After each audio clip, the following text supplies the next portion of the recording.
Saludos, profesor Brondos. Dios le bendiga. Soy Enrique Carrasco y esta es mi segunda exposición para el curso de Lectura Latinoamericana de Textos Bíblicos. Para esta exposición elegí la última revista publicada, pues considero interesante conocer de qué se está hablando en el presente dentro de una revista de interpretación bíblica latinoamericana. Por ello, voy a hablar del artículo que está en la Ribla número 98. El artículo se llama La resistencia a lo mío, de Lucas capítulo 12, versos 3 al 21, subtitulado como En diálogo con mamá Tingo. Y lo escribe una teóloga dominicana llamada María Cristina Ventura, conocida también como Tirsa. Antes de hablar del artículo, quiero presentar a quién es que lo escribe, porque en este tipo de hermenéutica, quien habla importa tanto como lo que dice. Tirsa nació en 1962 en República Dominicana.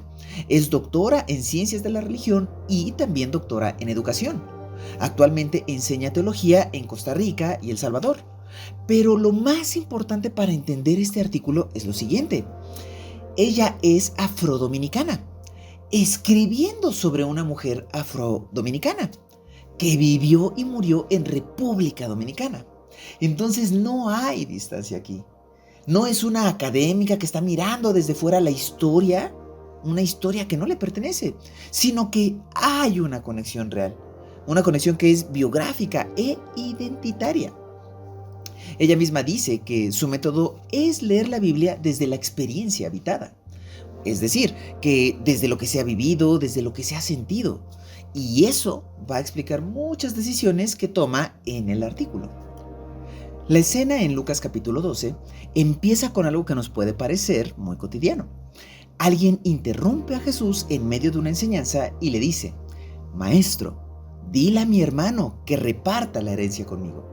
Y entonces el texto no especifica si quien pregunta era el bueno o el malo, porque puede que su hermano mayor se hubiera apoderado de todo lo que a quien pregunta correspondía, o bien puede que quien estaba preguntando quería más de lo que le correspondía. Sea cual sea el caso, esperaríamos que Jesús respondiera y dijera algo como: mira, la ley dice esto, el hermano mayor recibe tal parte. Pero no, Jesús responde con una pregunta: ¿quién me puso como juez sobre ustedes? Y en lugar de resolver el pleito, cuenta una parábola. ¿Por qué esa reacción? Tirsa encuentra la respuesta en el vocabulario griego. La palabra que se traduce como avaricia, que es la que usa Jesús, en el texto es pleonexia. Y en griego no significa solamente querer mucho, sino que incluye fraude y extorsión. Las leyes que regulaban este tipo de disputas, aunque tenían sus propias protecciones, en la práctica beneficiaban a quien ya tenía poder, a quien ya tenía conexiones y sobre todo tenía recursos para usarlas. Entonces, quien solo tenía sus manos y su tierra, raramente ganaba. Entonces Jesús no evade la pregunta, sino que la desarma, porque responder desde ese sistema en alguna manera sería legitimarlo. La parábola que sigue es el diagnóstico. El rico habla de mis frutos, mis graneros, mi alma, todo es suyo. Y Dios le llama insensato. No en sí mismo porque sea un villano, sino porque calculó mal, acumuló todo aunque ni su propia alma era suya. Para explicar esa ceguera, Tirsa recurre a la filosofía africana del Ubuntu. Y aquí vale la pena detenerse un momento, porque la idea es más sencilla de lo que parece, pero es radical. Ubuntu dice en pocas palabras: yo no puedo existir si tú no existes. No solo es que me convenga que te vaya bien, ni que seamos interdependientes económicamente, sino que es algo todavía más profundo. Esto es, que mi propia vida, mi identidad, lo que soy, dependa de la tuya. De manera que el yo no es una isla que después decide relacionarse, sino que el yo nace de la relación. ¿Cómo explicarlo? El rico en la parábola creyó que podía existir solo, que podía acumular solo, vivir solo. Y el texto le responde con una pregunta brutal: ¿y lo que has preparado, de quién será? Todo lo que acumuló no tiene destino, porque fue acumulado para nadie. Teniendo en mente este contexto de valor existencial solo si hay un prójimo, aquí entra la figura central del artículo. Florinda Soriano Muñoz, conocida como Mamá Tingó. Fue una mujer campesina dominicana. Nunca aprendió a leer. Quedó huérfana a los 5 años. A los 30 recibió una parcela de tierra junto con su esposo en Hato Viejo, República Dominicana, y allí cultivó, vivió y crió hijos. En los años 70, un terrateniente reclamó ser el dueño de miles de tareas, que la tarea es una unidad de medida dominicana, que estamos hablando del equivalente a cientos de hectáreas.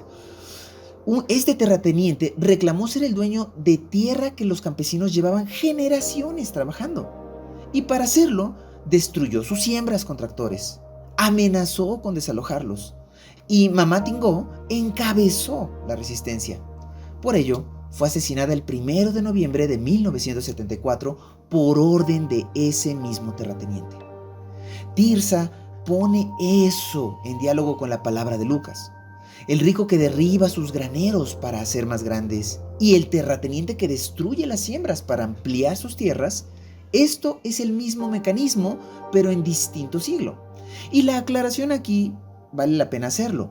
El problema no es la riqueza en sí misma, sino la lógica de acumulación sin límite que destruye lo que otros necesitan para vivir. De manera que Mamá Tingó no luchó para acumular tierra, sino que luchó para que su comunidad pudiera vivir en ella. Y eso, dice Tirsa, es lo opuesto al rico de la parábola. Sin duda alguna, que el artículo tiene un valor real y merece leerse en esa seriedad, pero también tiene algunas tensiones que vale la pena nombrar, no como una manera de desacreditarlo, sino para poderlo leer mejor. La primera observación es que el artículo usa la filosofía de Spinoza, que esto lo usa para explicar el versículo 20 cuando Dios reclama el alma del rico. Aquí vale la pena hacer un paréntesis para comprender quién es Spinoza. Baruch Spinoza fue un filósofo holandés del siglo XVII, judío, que fue expulsado de su propia comunidad por sus ideas. Su tesis central es que Dios y la naturaleza son la misma cosa, una sola sustancia infinita de la que todo lo demás es parte. No hay un Dios personal que actúa en la historia, sino que hay una fuerza o sustancia que lo es todo. Y eso es panteísmo. Eso no es compatible con el Dios de Lucas, que sí es personal, que sí actúa y que sí tiene nombre. Entonces, mezclar Spinoza en el artículo puede enriquecer la reflexión, pero también puede llevarnos a un lugar donde el texto ya no está en su propia casa.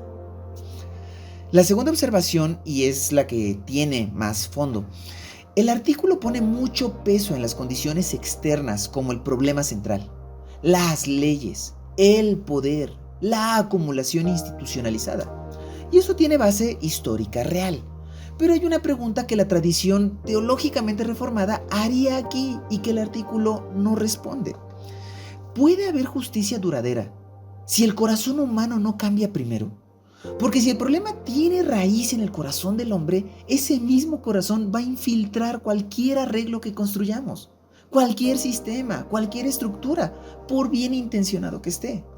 Entonces, esto no invalida lo que Tirsa observa, pero sí añade al menos una capa que ella no trabaja y que para una lectura teológicamente completa no se puede ignorar. Los datos nos dicen que el 18% de la tierra de América Latina está en manos de mujeres rurales campesinas, que el 0.001% más rico del mundo controla 3 veces más riqueza que la mitad de la humanidad combinada. 2000 años después, la parábola todavía tiene a quien describir. Tirsa lee eso como un problema de condiciones externas, leyes, poder, acumulación, y tiene razón en señalarlo. Pero la parábola de Lucas no condena un sistema en abstracto, sino que condena a un hombre concreto, con un alma concreta que calculó mal. Y ahí es donde está la tensión que este artículo no trabaja. Si el problema tiene raíz en el corazón humano, entonces ningún arreglo externo lo va a resolver del todo. ese mismo corazón va a infiltrar cualquier cosa que construyamos. Eso no significa que las condiciones externas no importen, pero significa que importan las dos cosas y que un texto bíblico leído con honestidad no nos deja quedarnos cómodos solo con una. Mamá Tingo luchó con fe, por otros, sin acumular nada para sí misma. Eso el texto lo reconocería. Pero la parábola le habla a todos los que escuchan, no solo a los terratenientes, sino que también al que reclama, y por ello, también a nosotros. Gracias por su atención, profesor Brondós. Dios le bendiga.